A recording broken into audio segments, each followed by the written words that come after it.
are a civilizational country of 5,000 years old. Shunya, zero, originated in India. Chess originated in India. So we are proud of that civilization. We supplied vaccines to more than 100 countries. That brings trust. Let me give a background of what India is and why should the world trust India. Let us look at the few challenges that the world faced in the last few years. COVID was a big challenge the world faced. And how do you test the trust on a country? One, what is a country? A country today has 4 elements. 1, population. 2, government. 3rd, sovereignty. And 4th, territory. So that is what makes a country a country. And we are proud that we are a civilizational country of 5,000 years old. Continuous civilization. Contributed immensely to the world. You look around, you see an India connect everywhere in the world. India has, the numbers which you see on your phones, it is originated in India. Shunya, zero, originated in India. Chess originated in India. So we are proud of that civilization. Yoga, which the world admires today, it originated in India. India had epics and books. Let me answer the question. Please don't interrupt me. You ask me a question. Please. This is my press conference. You ask why should a country trust India? Why should a country trust India? Why should a country trust India? Let me answer that question, please. So India is a civilizational country which has something unique which it offered to the world and it continues to offer to the world. Okay. So let me come back to the COVID which I mentioned. The whole world had suffered from COVID. What did we do? We didn't hide in the cave. We didn't say that we don't help the world. We came out offering helping hand to the world. That brings trust. And I'm very happy that that trust is appreciated by the world. We supplied vaccines to more than 100 countries. That brings trust. That brings confidence for the world. Second, we supplied medicines to 150 countries. That brings trust. And that is what the world is trusting us. Let me give you an example. We organized the G20 summit, in 2023. It was a divided world. World was divided immediately after the Ukraine-Russia conflict. In a divided world, what did India do? India was able to bring the world together. Before the 2023 G20 meeting, there couldn't be a joint declaration. After the G20, which India held in 2024, there couldn't be a joint declaration. But when India organized the G20 in 2023, what happened? The whole world, despite the differences, came together and we were able to adopt a common global declaration, the Delhi Declaration. This shows the trust of the world towards India. Another example. Let me finish my question. Let me finish my answer to the question. You ask me a question. Let me answer. You ask me a question, let me answer. Okay? I will come to that. Please have patience. Please have questions. No, when to answer, where to answer, how to answer, these are my prerogatives. You asked a question, don't ask me to answer in a particular way. Let me answer. I will answer. Your first question was on trust on India. You know what India did when we were doing the G20? We, immediately before that, we did 3 summits. This is the Global Voice of Global South Summit. Why did we do that? 125 countries participated in the summit when my Honorable Prime Minister did that summit. We used that summit to understand and appreciate the challenges that the Global South faces. We were able to understand it, appreciate it, and bring those challenges and their aspirations to the main table of the G20. This is appreciated.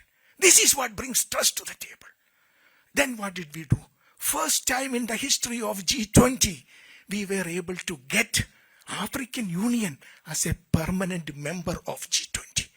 This brings trust to the table because we were able to get the aspirations and challenges of the entire African continent, which was ignored, brought to the main table of G20. This brings trust to the world, and that is what we enjoy. We recently organized the AI Summit, Artificial Intelligence Impact Summit. Again, the trust the world has on India was visible there. First time in the history of AI Summit, we had a summit where large number of 20 world leaders came and participated in it. What did my Prime Minister said? We want a human-centric AI which helps the entire humanity. That is what India is, and that is what is appreciated by the world. That brings in trust to the world. Now on the, she has left, on the issue which she asked about human rights. Let me mention this. India is a country which is based on a constitution. India is the largest democracy in the world. Last time when we had the democracy, we had the elections in India, the participation was almost 1 billion people. That is the festival of democracy happened in India. And India is a country, very few countries in the world has that, where there is a peaceful transfer of power happens, and it happens in India. So India has a constitution, which I'm sure that some of you are aware of. It was established immediately after our freedom struggle. Again, a freedom struggle led by Mahatma Gandhi. Peaceful way, peaceful, non-violent. That is why the United Nations celebrate his birthday, October 2nd, and International Non-Violence Day. So we have a constitution. Let me just give you a summary of what the Indian constitution guarantees today. The preamble of the constitution, as you know, we the people of India, having solemnly resolved to constitute India into a sovereign, socialist, secular, democratic republic, and give to its people what? Justice, social, economic, and political, liberty of thought, expression, belief, faith, and worship, equality of status, equality of opportunity, integrity, dignity of the individual. This is what my constitution guarantees, and this is guaranteed through fundamental principles, fundamental rights, fundamental duties, a constitution which is respected by the people of India. Every day when a civil service examination happens, when an examination happens based on merit, when an election happens anywhere in the country, we are celebrating the constitution. This is the beauty of India, and we are so proud of that. So every human being in India has a fundamental right, a right to go to the court if his right is infringed upon. This is the beauty of India, which we are very proud of. We hear a lot of people asking questions about why this, why that. But let me tell you this. We are 1/6 of the total population of the world, but not 1/6 of the problems of the world. We have a constitution which guarantees the rights of the people, fundamental rights of the people. We have equal rights for the women of our country, which is very important. In 1947, we gave the freedom to vote for our women. We won the freedom together, and day one itself. Many countries I know, the voting right for women came after several decades after India gave that freedom. This because we believe in equality, we believe in human rights.